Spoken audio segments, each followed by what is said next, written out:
Good afternoon, everybody. Welcome to the REI Facebook group live call this afternoon. Welcome Matthew on here. Matthew Dion, our client, is on the call. We'll get to him in a minute and hear his great story. Rick, our wealth advisor, is on here. We're waiting for Cindy, our customer service lady, to jump in here. But again, we want to welcome everybody today and thank you for joining us. Always excited whenever we have one of our clients on the call to talk about their successes. So we'll get into that. But again, I want to remind everybody to like the call if you don't mind, or love the call, and please share it. This is how we've grown the group. I think yesterday we went over. Now we have over 2,800 members in the group that are on the site regularly, looking at all the great content we have and listening to a lot of the videos that I do like this every week. Chris puts up a weekly update just about every week on different parts of the company, mostly rentals and that type of thing. But we're excited today to have our guest on here. And Rick, why don't you take a second and introduce our guest today and tell us a little bit about your all's relationship. Sure. So everybody listening and watching, this is Matthew Diono. He is a fairly new client of ours, but has built a significant portfolio with us over the last 2 years. So Matthew, I'll just kind of kick it over to you and kind of let everybody know who you are, where you're from, and what essentially brought you to us in the first place. Welcome, Matthew. Go ahead. It's like Matthew might have froze up there for a second. Well, thanks for the intro, Rick. Thanks, Kent. So, can you hear me? We can hear you, but you're. Can you hear me? Okay. There you go. We can hear you. You went out for a second. You were froze. Can you hear me? Yeah, I can hear you fine. All right, go ahead. You're okay. Go ahead. So my name is Matthew Diono. As Rick said, thank you for the kind introduction. From Ohio originally, born and raised in Ohio, met my wife there, and we moved to the Dallas, Texas area about 7 years ago. And just always had an interest in real estate investing. My father actually owns several apartment complexes on Ohio State's campus. So growing up as a kid, we used to go over there in the summertime, and we'd paint the apartments and fix the toilets and everything else that all the college kids would destroy during the course of the school year. And so that something just stuck from my childhood, from just, kind of having that experience and, kind of watching my dad manage some rentals on his own. Growing up, that, before cell phones, before pagers, and you'd leave for home, and then they'd call and cancel, and then he'd be sitting there waiting. We couldn't get a hold of him, and, things like that. They'd call for a busted light bulb or something silly, right? And so just over time, it definitely got old. And my dad eventually sold those properties before I was, finished with school. And so always kind of lamented not having the opportunity to kind of get more involved in that as I got older. But that always stuck with me, sort of that interest and passion for real estate investing. And my first place that I bought actually was a condo in 2005 in Ohio. And long story short, when my wife and I got married and upgraded to a bigger home to plan for a family, I kept that property as a rental and, self-managed that this whole time and have continued to do so. Been very fortunate, have a very good tenant, long-term tenant in that property. And so that's been great managing that one up in Ohio. But if you guys ever enter the Ohio state, I'd love to talk to you guys about that program that you guys initiated recently. But yeah, so then moved down here, and just, it's always been in the back of my mind. And, further along that we've gone, we started, really, saving up and trying to decide what to do, and don't really like the stock market in the last few years. We just think it's just gotten too hot. And so we started, looking where else to put some investment, and real estate was it. So got on Bigger Pockets. It's probably the same story that many of the folks watching this video, sort of have, the background getting into this niche, and got onto Bigger Pockets, and, looked everywhere for folks that had experience with property management companies. We knew we wanted to go the passive route. We didn't want to be active, wanted to look at out of state, and it just, everything we saw was, at the time, Memphis Invest was the gold standard. obviously now rebranded as REI Nation. And I just saw enough to see that if I was going to go this route, you were the company I was going to seriously consider. We did look at some others, but we didn't get real far with them just because relative to your competitors, it was evident that your customer service experience was the gold standard. So, we, set up the initial call and spoke with Rick, my wife and I, and we just kind of hit it off. Rick was very knowledgeable and was not pushy or wasn't, assertive or anything, just very informational and asking. And I've heard you guys say this, you're looking to see if it's a fit for you as much as it is for the investor. And that was definitely true with us. And, but we were pretty close, and that conversation with Rick and the tone and the way that everything went pushed us over the edge. Like, I think we're comfortable doing this. And so we did the first one, and then we quickly did one or two more. Had a few minor hiccups in a few rehab areas, but nothing. I actually think this is a compliment. Because nothing's perfect, right? But I think what really has kept us coming back and doing a larger portfolio with you is the way that REI has always remediated issues. To me, that speaks volumes, because there's always issues, there's always problems that creep up. And so what really speaks volumes about your customer service is how you would step in and how you would, take the situation and find a way to make sure that we were satisfied with it. And you guys have always done that. And so we've kept coming back, and even with this crazy year and COVID, and we were going to hit the pause button earlier in the year. And then there were just some really good opportunities that Rick brought to us. And it was just hard to turn them down. So, here we are, into December of 2020, and we got 19 and, 20th under contract now. We're doing one more, and I keep saying I'm done. I'm going to hit the pause button, but then, I keep finding another one that makes sense for our criteria. And so here we are. Wow. Well, first off, let me welcome Cindy on there. Cindy, welcome. Cindy's the customer service rep for Matthew. And then, of course, those of you that are just joining us, Rick is on here. He's a portfolio advisor for Matthew. And Matthew has 19 houses, has number 20 under contract. And you said something earlier about Memphis Invest being the gold standard, and hopefully that we'll continue to perform for you. I know it's been just 2 quick years that you've built your portfolio up to 19 properties, or soon to be 20. Our largest investor, I think today, has 31. Cindy, is that right? I think you have that person that has 31. So Matthew's getting in about the top 5 right there now, isn't he? He's zooming right up there. 22 or 2,300 investors, he's moving right in there. But Matthew, I think Cindy reported to me this month, we have about 380 people in the WOW group. Most of them, obviously all 5 or more. And I think we probably have another 30 or 40, Cindy, that have 10 or more, maybe 50. Something like that. It's around 40. I think it's around 45, 46. Yep. So you're doing a great job there, Matthew, to continue to grow it. So tell me how important the property management side is for you, and how we're doing on that side for you managing your properties. It's extremely important, Kent, and it's become even more valuable to me in the last year and a half, the time that we've been with you. I underestimated its importance when I was doing my initial due diligence. So I knew I wanted a good property management company, right? I think everybody would have that same generic answer. But when push comes to shove, what does that really look like, or what does that really entail? Right. And I think I was guilty of discounting that initially, because I was so focused, and I'm an accountant, by the way, as by profession. And I got some really great feedback for you about Cindy, about me being an accountant and asking some real detail oriented questions. But because of my accounting background, I really focused on the numbers initially, like purchase price and the interest rate and what the down payment was going to be. And yes, those things are absolutely important. Right. But I firmly believe now, a year later, or 2 years later, that those things, while important, are not necessarily the most important criteria, because over time, right, the spreadsheet that you guys send out is an estimate, and it seems to be pretty accurate.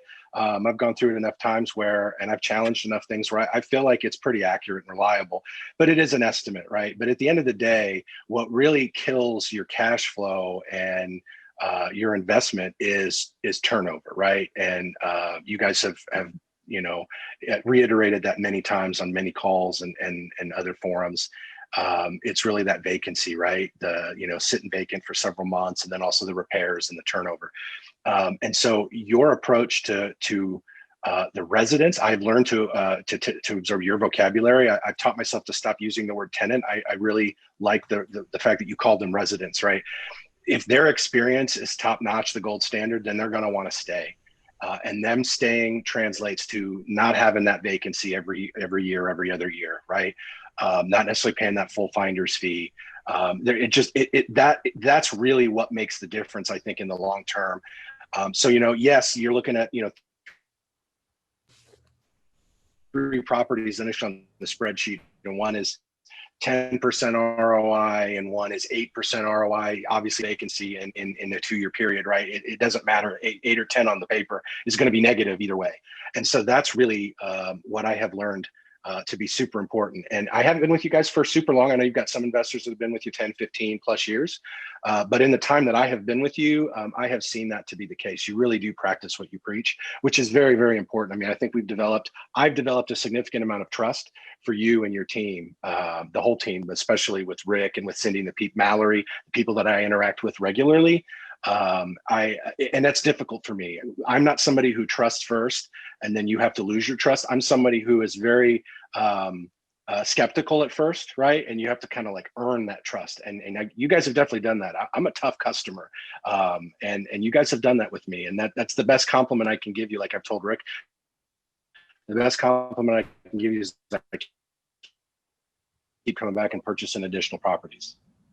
Well, we thank you. And again, I'll touch on a couple things you said there, and then we'll hear from Cindy and Rick both that are on the call here. But so everybody knows in our company what's the most important job. And Rick will tell you it's not his job and it's not Cindy's job. They'll tell you the most important job in our company is renting houses. Because if we don't rent the houses and get a good resident in there that's going to stay for a couple of years and renew again, and that's what our job is to find you the best possible resident to go in that house. And again, that's the most important job. And today we have 60 vacancies today out of roughly 6,300 houses. So that's not too shabby right here in the middle of the holiday season. So that's getting the houses rented is the number one priority for us. And then on the second part of that for our investors is also the renewal side of it. In November, last month we renewed over 200 leases last month, and that's 200 move-outs that our owners did not have. So that's a lot of money that saved them on an average of about $2,000 to $3,000 per move-out. So that saved our investors a lot of money right there by not having to move out. But the property management side of it is so important. And I heard your comment a few minutes ago that if we were managing properties in Ohio, where I think you said you might have had a property that we would have an opportunity to manage that for you. So, but today we are branching out into other cities that we are in or other states that we're licensed in to manage properties. So that's just something that we've just started. We've already added a significant amount of properties already to it that are coming online because we used to not manage anything except properties that people bought from us. So let me go to Cindy. Cindy, how was the overall customer experience and working with Matthew? How are we doing for him? And talk to us for a second. Tell us what you try to do for Matthew. Matthew and I usually speak. Can you hear me? Because I want to make sure. Okay. Matthew and I usually speak probably twice a month. Usually towards the beginning, just checking on to make sure the rents have come in and things like that. And then towards the end of the month, and we'll wrap up business that way. He is detailed, yes, but then again, he keeps me on my toes too. He has encountered or has had some issues, and we have worked it out together. And it's just finding that little niche that you get in with an investor, know now what they want, what's their priorities. And to me, that's important, is that you find what our investors are wanting and you try to help them out every way possible. Very good. Very good. Let me go to Rick for a second. Rick, what type of property? I noticed that Matthew lives in Texas, but has no Texas properties. He has, make sure I got this right, 10 in Memphis, 5 in St. Louis, 4 in Little Rock. And where's the new one that he's buying? Where's it coming? Where's it at? Memphis. Oh, Memphis. So, Rick, you got a certain type of property that Matthew's looking for that you're searching out for him? It has evolved a little bit over the last 2 years as he's, kind of been adding these last few pieces here recently. He's looking for more higher end stuff here in these last few properties. Obviously he's diversified the portfolio. I know he's very interested in San Antonio as soon as that property, the first one comes out. So I know he as long as the numbers are where he wants, he's definitely interested in Texas, which I think we'll be able to find something for him. San Antonio, we have, I think 4 or 5 rehabs going on. The first one is due to come out probably just in a few days, maybe. Matthew, what we're doing down in most cities when we go into it new, in San Antonio, we get our own home inspection. We hire an outside home inspector to, just like you would or any other prospective owner would, and we get a home inspection, and then we get it back, and there's always a few little things on there, and we're doing that right now. We're making all of those little adjustments before we put it out, but we're real close to putting the first house out down in San Antonio. So, Matthew, what can we do to get better for you? What we're always chasing excellence here. Sometimes I call it perfection, but they'd rather me call it excellence because they don't ever think we're going to be perfect. But so we're chasing excellence, and we know we do a lot of things good, but we're like anybody else. I want to know about the things that we can do to continue to get better, the little things. What's out there do you think that our team could do better serving you and other investors? Well, that's a great question. I appreciate the opportunity to give you some feedback there. At a high level, so there's 2 answers here, right? One is the cliche answer, shooting for excellence, right? I mean, I think you guys really have already, in a way, you've already hit that, right? Because again, I don't want to discount. I'm a very difficult customer to please. I did a lot of I've gone deep into this, right? As the portfolio number, the quantity indicates, but I did a lot of due diligence. I didn't just dive into this without, making sure I was comfortable and asking a lot of questions and doing a lot of research, right? So in that regard, you guys really have already hit excellence in many ways because you are the gold standard, and I've witnessed it with my own eyes and my own experience.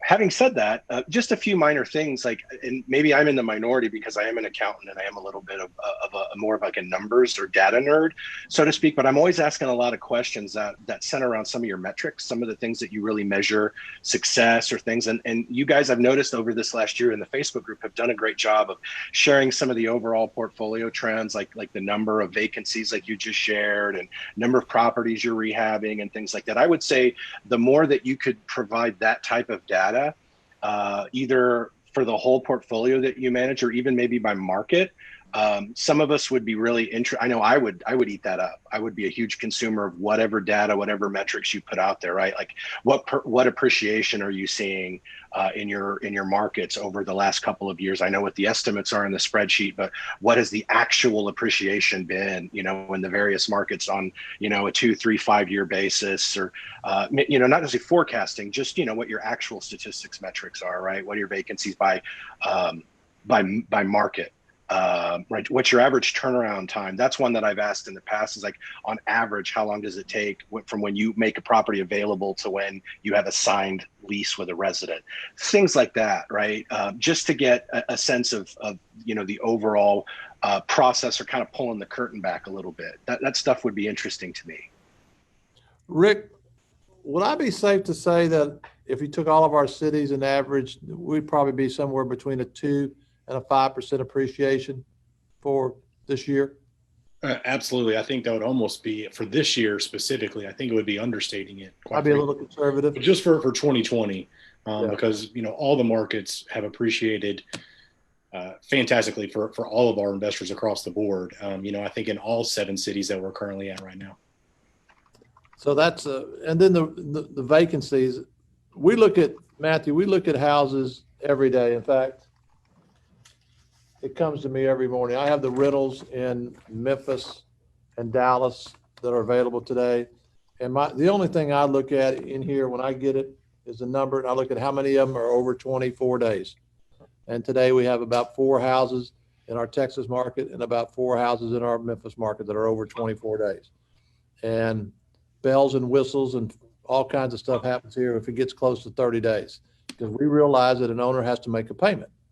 And so we take that very seriously. So we're figuring out when a house gets close to 24 days that we're a week away from that thing being 30 days, and we want it gone. We don't want it 35. We don't want it 40 days. We used to have a 60-day list, and finally I said, there's not going to be any more 60-day lists, all right?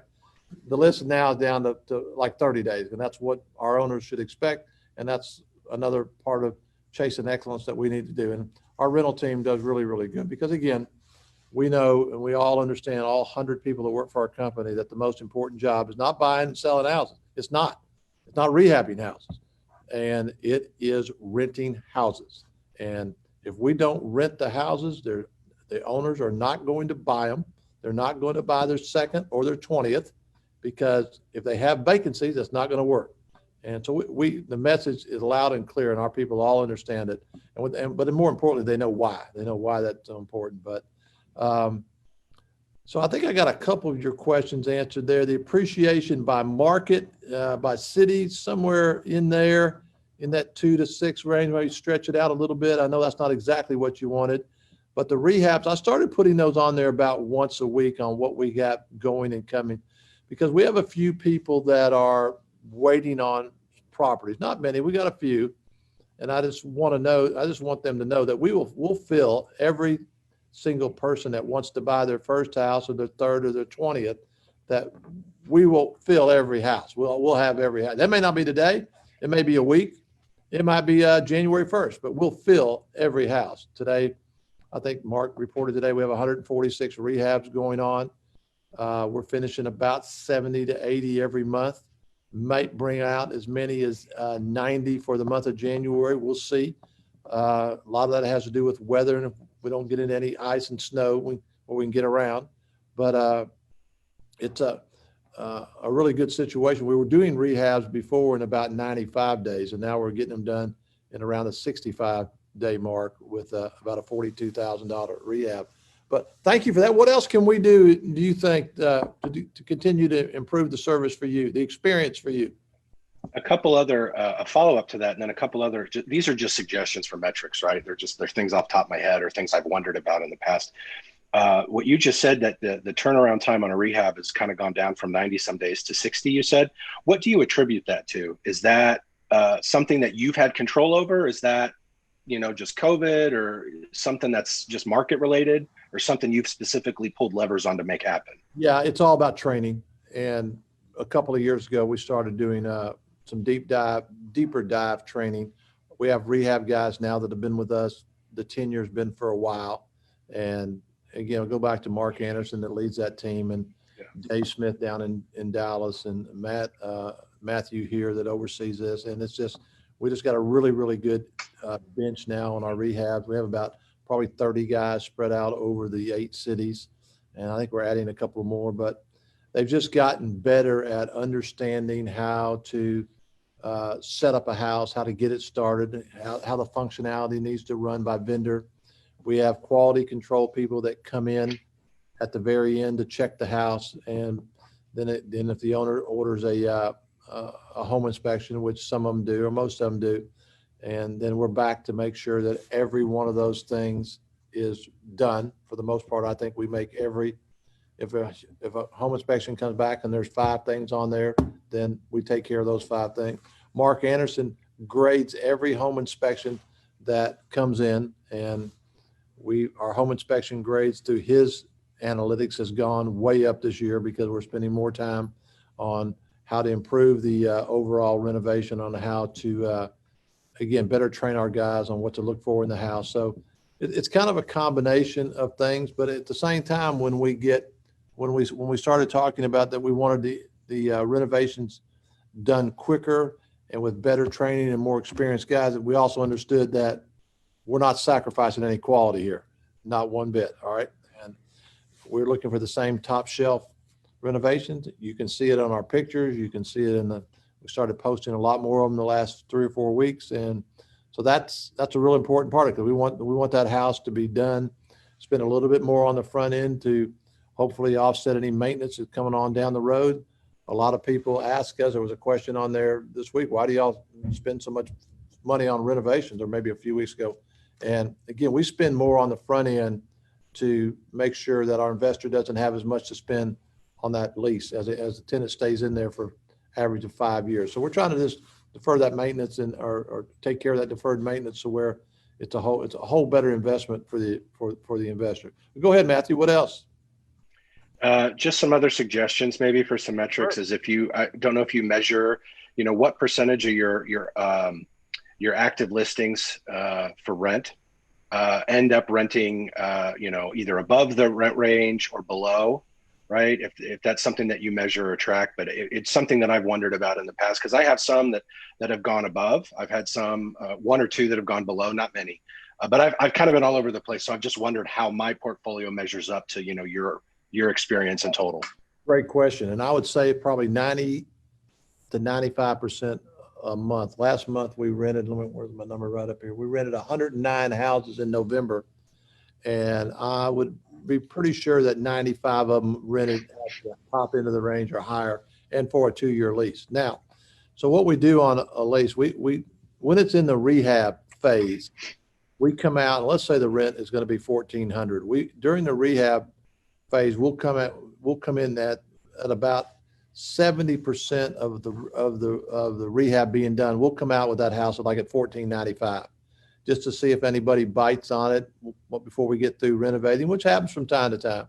Then once the renovation is done, we'll come down to the high end of the rent, like $1,395, and start there. And then if it gets up to that 21, 28, 32 days, then Nate Gray, who oversees our rental department, he'll pull the plug and take it down, or pull the lever and take it down $50 or whatever.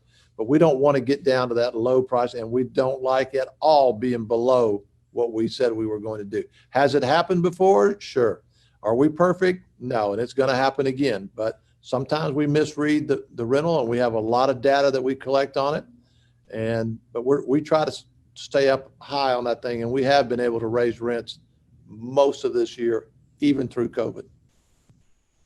Oh, that's great. And I have seen some of the later purchases in my portfolio. I have seen several where you guys have gotten, either 25 or 50.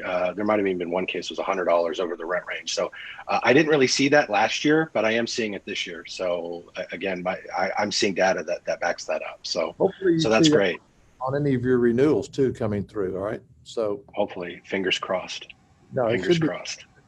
So if you've been with us 2 years, you're just now getting into the renewals, because what we do on renewals on a 2-year lease on month, what would that be? Month 18, we're working 6 months out on renewing that lease.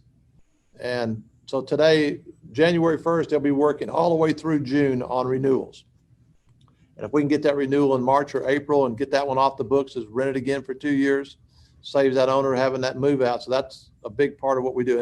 And in there, the lady that we have doing that, she's always working on, again, getting a new 2-year lease and getting a bump in both years. So. No, that's awesome. That's awesome. One other suggestion I would throw out there is I really enjoyed the couple videos that you guys did that really walked us through the rehab process, and even the guided tour through one of the properties.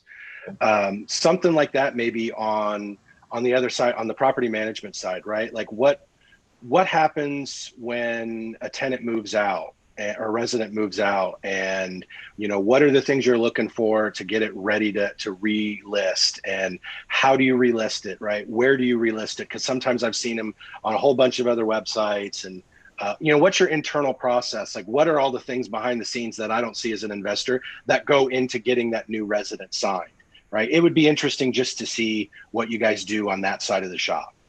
All right. So just a suggestion. Let me pull the curtain back a little bit on that. All right. Because again, there's no big trade secrets here at all, but the minute we know that it's going to be a move out and that it is vacant, our people are on the ground there on the house, changing the locks, making the list of what needs to be done. And again, typically on a move out, what we're trying to do is keep that move out to a couple of thousand, maybe $3,000, depending on how big the house is.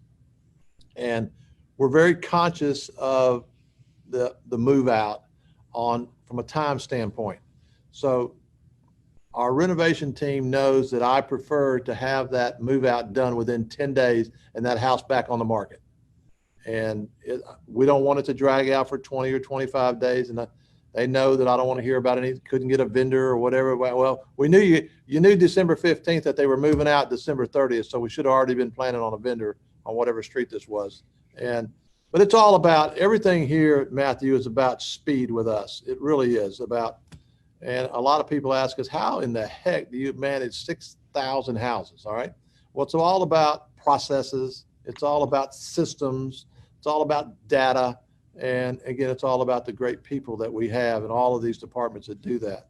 But it's just turning that house around in 10 days, making sure that all the quality of life issues are done. They'll go in there and they'll check the heating and the air and the hot water heater. And it's, what was there any damage to the previous resident that the previous resident might have done? But again, we're trying to keep that move out down to $2,000 or $3,000. Now, if the resident was in there 5 years with 3 kids, then that's probably not going to happen. If depending on if it's a husband and wife team in there, or if it's one child or baby, you look at all of that and you have an idea what the rehab is or what the move out's going to be. But anyway, we're trying to keep that down, trying to turn it over very quickly, get it back on the market within days, so that, again, the most important job in the company is that we can get it rented. A lot of times in some of our cities, our agents will have somebody waiting for a particular house from time to time that we're coming out with. Okay. No, thanks for sharing that.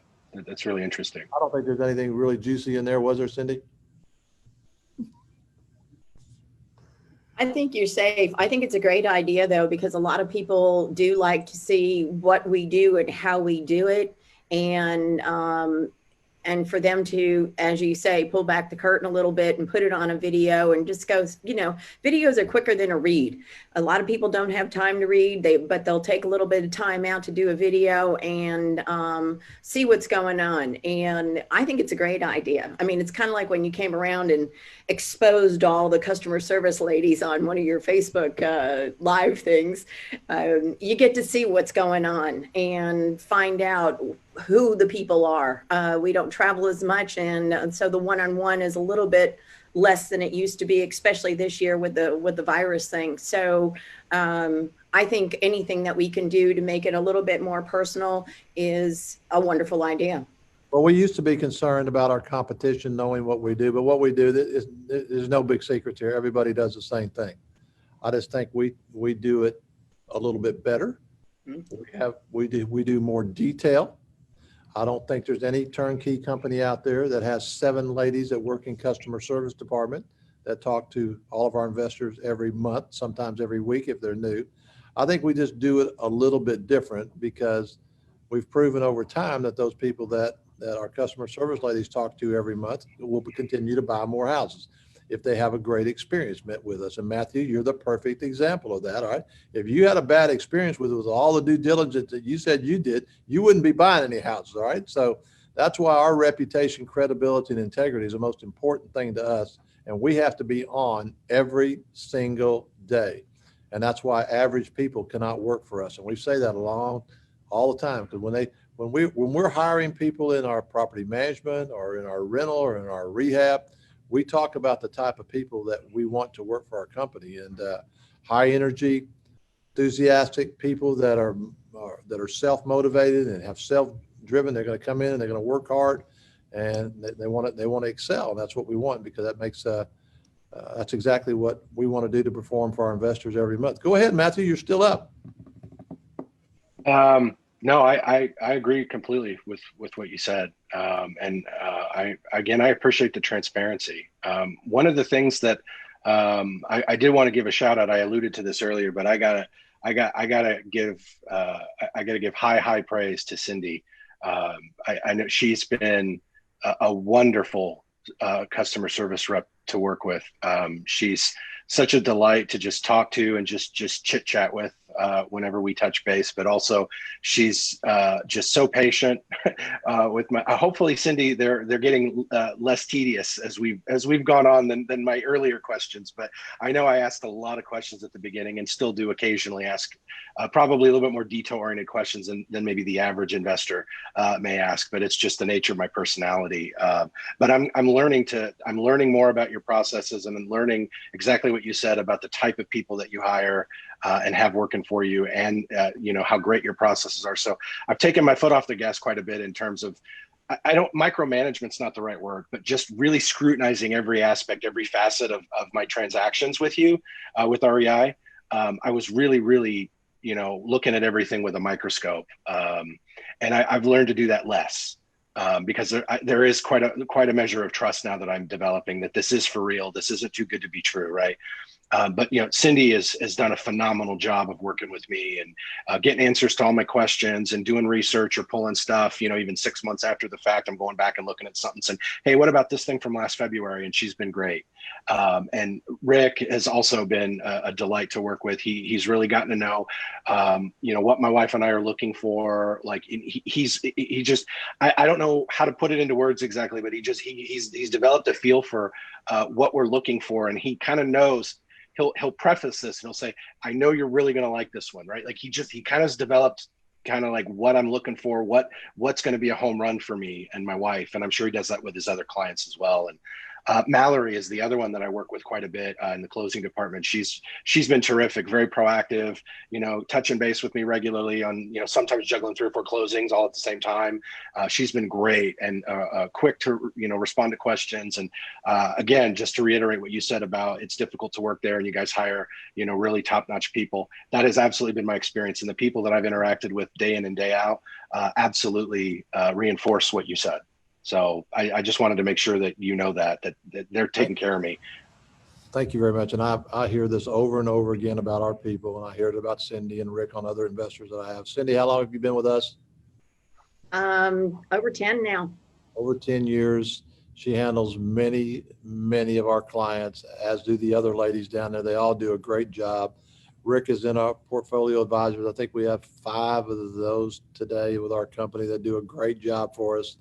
We're just so lucky to have people as we've been together longer. We all get kind of used to each other, and it was a tough time going through COVID, but we all kind of got through it, and we're real lucky to have these people, because without them creating the experiences that people like you want, deserve, and desire, we would not be where we are. Because again, every month, over 50% of our business is, and we sell about 75 houses a month, over 50% of our business is investors buying another house. Another big percent of it is investors referring people to us.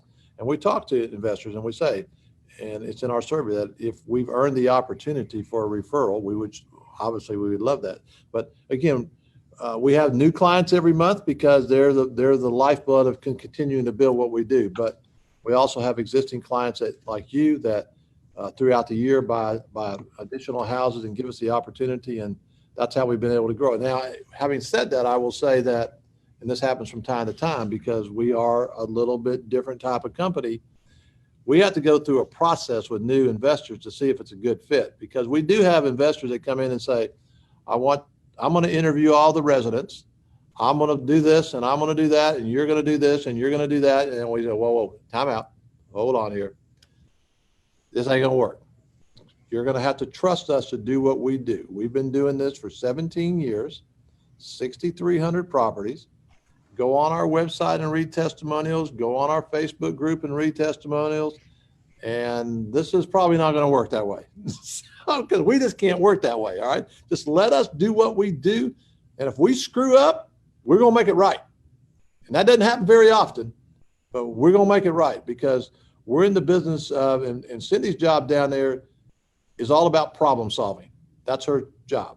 Whether somebody maybe didn't get charged the right amount, or the money wasn't the right amount, or there was an overlook. Her job is to go solve a problem as quickly as possible in the most professional manner possible. And she does an outstanding job on that. And Rick's job is to be looking for what you're looking for next, and to be scoping that out and have an idea of what your ambitions are and your desires are as we look forward. So again, there's another 100 people behind these two that do a great job in all of our departments. So we got a couple more minutes here. Let's wind this up. Matthew, good questions today. Go ahead. What else do you have? This is a little tongue in cheek, Kent, but since I've got number 20 under contract, has there been any thoughts to, maybe at 20 and above, maybe a lowering of the property management fee? Well, I'll tell you what, it took us 7 years to lower it after 10. Okay. It came to our group so many times and just did that. So I can tell you that we'll certainly take a look at it, but it's probably not going to happen real quickly. All right. I understand. The whole idea to doing that is to obviously to get more people into that area. But it's certainly something that we'll take a look at. And again, we're fortunate to have clients like you that trust us and let us do what we do. And knowing that when we do make a mistake, which hopefully is very rare, that we're going to make it right. When we were traveling around the country, probably before you came in 2019, early 19, we were traveling to Hawaii and California, and we would have 200 or 300 people at a group, and Cindy would travel and Rick would travel, and different people would travel with our family, and we would do events and meet a lot of people. And I always stood up on the stage and told people that when you go to bed at night, you don't have to worry about the property because we have it. We have it. Now, hopefully there's never a problem, but we have had houses burned down, not very many over the years, maybe 5 in the while I've been here. We never know what could happen, but it's our job for when you go to bed at night, you and your wife and family, you don't have to worry about these houses because we got them. We got great people in all the cities, and the residents know how to get a hold of us. Our job is to take care of a quality of life issue in a house. We say within 24 hours, but if we get a maintenance call this afternoon right now, 2:45 Central Standard Time, I'd like to have that call taken care of today for that resident. Because again, the resident, when they have a good experience with us, they're going to keep paying on time. They're going to keep renewing the lease. And I don't want if somebody calls today with a plumbing issue, I don't want that fixed by 2:00 tomorrow. That's not good enough for us. That's not a good experience for that resident. And we can do better, and we will do better. But anyway, it's been a pleasure having you on here. Rick, you've been kind of quiet. Do you have any final thoughts? I feel like all our investors, any of my clients can always call me to hear me talk anytime, but it's a rare opportunity. They get to, listen to, one of our largest clients that we have, discuss his experience working with us. So I think it's important for them to have the opportunity to hear that. Matthew, I'll sign us off here after you have final thoughts or comments. Yeah, I got maybe 2 more quick questions if you have 2 more minutes. Sure. Is there any additional information on potential changes to the insurance program? I know I'd heard that there may be something that may change in 2021. I don't know if that's the case. I'm just wondering. Well, we're always looking at the programs that we have and the providers that we have. All I can tell you today is that we are looking. There's been no decisions made. It's a very competitive area out there as far as the insurance, and we're always trying to use our leverage of having so many houses that we can bulk to get better rates, and that's what we're trying to do. And we have people in negotiations on that right now, but there's nothing that's imminent today. Good question. Okay. Very good question. Okay. And then also curious to pick your brain on sort of just the overall sort of single family housing market that we've seen, and Rick alluded to it earlier, some crazy, price appreciation this year. And some of the powers that be, at least some of the ones that I read about or follow, seem to think that this may be not a new normal, but maybe around for a few years, especially due to low interest rates. What is your thought about, the next few years in terms of if this price appreciation or this kind of momentum continues in this market that you're in, right? Single family homes in these particular markets, like what's on your radar? What are you thinking about several years out in terms of does this affect, you want to go into more markets sooner the better, or you want to hit the pause button on new markets, or slow down buying or speed up buying? What are the implications of this if this kind of crazy year kind of continues in single family real estate? Well, the pause button is not in our domain, never has been, probably never will be. We're full speed ahead. We are going into Alabama. We have people on the ground today down there and last week. We're making offers on properties down there. We've had several people already switch their properties over to us to manage down there in that process. So I think for next year that if we can get this Alabama couple cities in there going in San Antonio, that would be a pretty good chunk on our plate for next year. And then we are licensed in Florida. That's certainly an opportunity for it and an option for us. And again, as we go into these other states, we have to be licensed, and we've done that. And so I think that's a possibility. The single family homes is something that we've always done. We've been doing it every year, and it just continues to grow, and the momentum continues to grow. It is a little bit harder today to buy houses, but it's not impossible. Our buyers are having to work harder, dig deeper, negotiate harder, and do a lot more data searches on properties than what we've done before. But they are finding the properties. The goal this month is to buy 90 houses. They're about halfway there, right about halfway in the month. So we're doing good, spread out over all the cities. So everybody has a number that they're trying to hit in our company. And whether it's buying or selling or Cindy making connections with investors or whatever it is, everybody is working on a number to perform at a very high level and to obtain the kind of goals that we have going into next year. Now, having said that, what's going to happen with the market and the houses? I definitely think there's going to be some buying opportunities in the second quarter of next year, because I think we are going to see some foreclosures. And I don't know if the government's going to step in and do anything. That remains to be seen. But I do think there are going to be, because of what's happened the last 6 months with some people that have been affected across the country in houses and so on. So there's probably, and those usually take about 6 to 9 months to start coming out, but I think we'll see those in the second quarter. Now, banks they're not dumb either. They know people are paying more prices. So what somebody might say, oh, there's gonna be a lot of foreclosures, be great prices. That doesn't necessarily mean there's gonna be great prices. That means that they know they have so much data today, they can look at Zillow and everything else and see what property values. Why would they sell a $140,000 house for $90,000 when they know everybody will pay $130,000 or $140,000 for it on a bank foreclosure? So they're pretty smart too. So we'll just have to see. Hopefully I answered your questions. Was that get the answer that you wanted there, or close to it maybe? Yeah. Very good. Yeah. Because really, I was wondering if you were concerned that if prices continue to rise, if you think there's a price point where this doesn't work anymore, right? If prices rise so much that it's going to get real tough to continue to find inventory to turn around to sell to investors, or if you see that.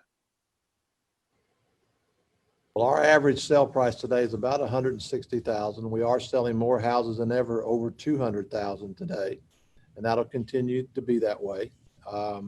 At some point, it may drop back a little bit, but we know why our price is up, because there's a certain type of house we're looking for. We could lower our sale price down if we would buy lower priced houses.